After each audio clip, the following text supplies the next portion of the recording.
Assalamualaikum warahmatullahi wabarakatuh. Perkenalkan, nama saya Said Agil Farnas. NIM saya B1B1222036, Fakultas Hukum, Prodi Ilmu Pemerintahan. Mata kuliah saya Tata Kelola Keuangan Pemerintah. Kali ini saya akan presentasi tugas saya yang berjudul Keuangan Negara.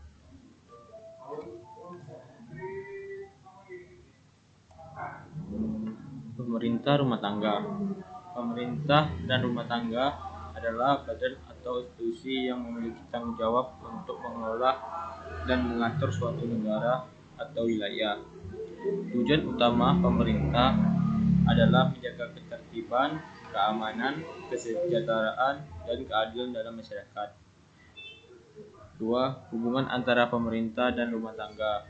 Pemerintah memiliki peran yang signifikan dalam mengatur lingkungan di mana rumah tangga beroperasi. Kebijakan ekonomi, regulasi lingkungan, pendidikan, dan layanan kesehatan yang diberlakukan oleh pemerintah memiliki dampak langsung pada kehidupan sehari-hari rumah tangga. Pemerintahan juga berperan dalam melindungi hak dan keamanan rumah tangga serta menyediakan layanan publik yang mendukung kesejahteraan mereka.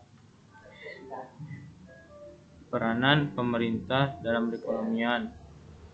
Peran pemerintah dalam perekonomian sangat penting dan beragam. Pemerintah memiliki tanggung jawab untuk menciptakan lingkungan ekonomi yang stabil dan menciptakan lingkungan ekonomi yang stabil, adil dan berkelanjutan bagi masyarakat. Berikut adalah beberapa peran utama pemerintahan dalam perekonomian. Regulasi dan pengawasan. Pemerintah berperan dalam mengeluarkan peraturan dan kebijakan ekonomi yang mengatur perilaku pelaku ekonomi seperti perusahaan, bank, dan individu. Tujuannya adalah untuk mencegah monopoli, menjamin persaingan yang sehat, yang mencegah praktik yang merugikan konsumen dan masyarakat umum. 1. Stabilitas moneter. Pemerintah bekerja sama dengan bank sentral untuk mengatur pasokan uang dalam perekonomian. Bank sentral mengendalikan suku bangsa dan memainkan peran penting dalam menjaga stabilitas nilai mata uang. Pemerintah juga dapat menggunakan kebijakan fiskal untuk mengatur pengeluaran dan penerimaan negara. 2. Kebijakan fiskal. Pemerintah mengatur pengeluaran dan penerimaan negara melalui kebijakan fiskal. Ini melibatkan pengeluaran untuk proyek infrastruktur, pendidikan,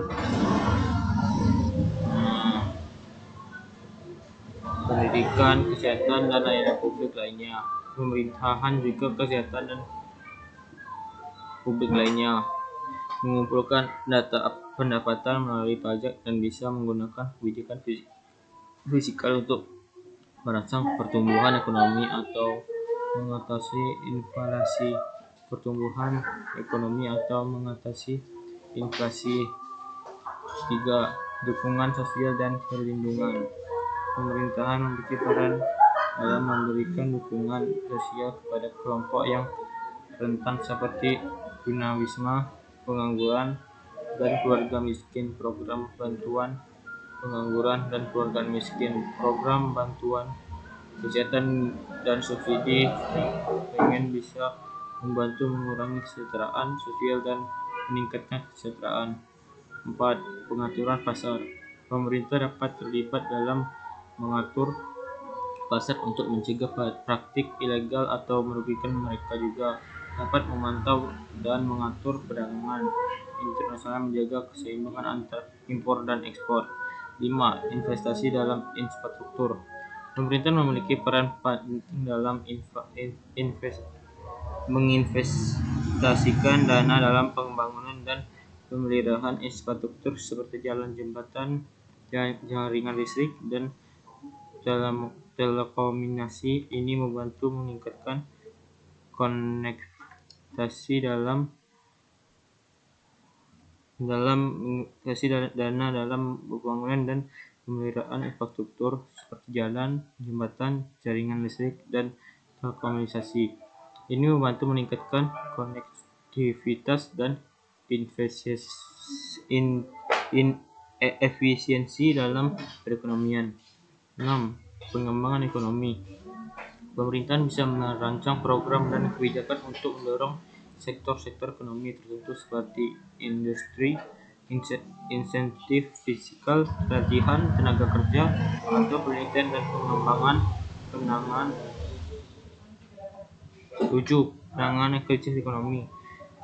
Pemerintah memiliki peran dalam mengatasi krisis ekonomi, baik melalui stimulasi ekonomi, restrukturasi utang, atau langkah-langkah untuk mengurangi dampak negatif pada masyarakat. Kebincangan dalam mekanisme pasar merujuk pada situasi di mana pasar tidak beroperasi secara efisien atau adil yang dapat mengakibatkan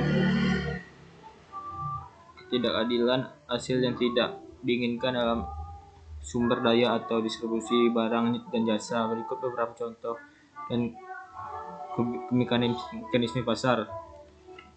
1. Monopoli dan oligopoli. 2. Asimetri informasi. 3. Eksternalitas. 4. Birokrasi berlebihan. 5. Kesenjangan pendapat dan kekayaan. 6. Kegagalan pasar. 7. Perilaku anti kompetitif. 8. Tidak akses.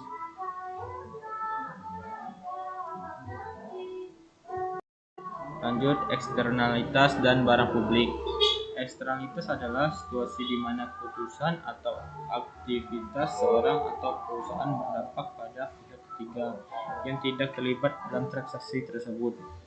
Dampak ini bisa positif atau negatif. Eksternalitas dapat timbul dari produksi atau konsumsi suatu barang atau jasa, dan pihak ketiga yang terkena dampak eksternalitas ini tidak memiliki kendali atas dampak tersebut. Macam-macam kegiatan pemerintah. 1. Penyediaan layanan publik. Pemerintah menyediakan layanan publik seperti pendidikan, kesehatan, infrastruktur, dan transportasi umum dan senantiasa untuk kepentingan masyarakat. 2. Regulasi pengawas. Pemerintah mengeluarkan peraturan dan kebijakan untuk mengatur berbagai sektor ekonomi, lingkungan, kesehatan, dan lain-lain. Tujuan adalah untuk memastikan adanya persaingan yang sehat, perlindungan konsumen, dan keamanan masyarakat. 3. Kebijakan fiskal.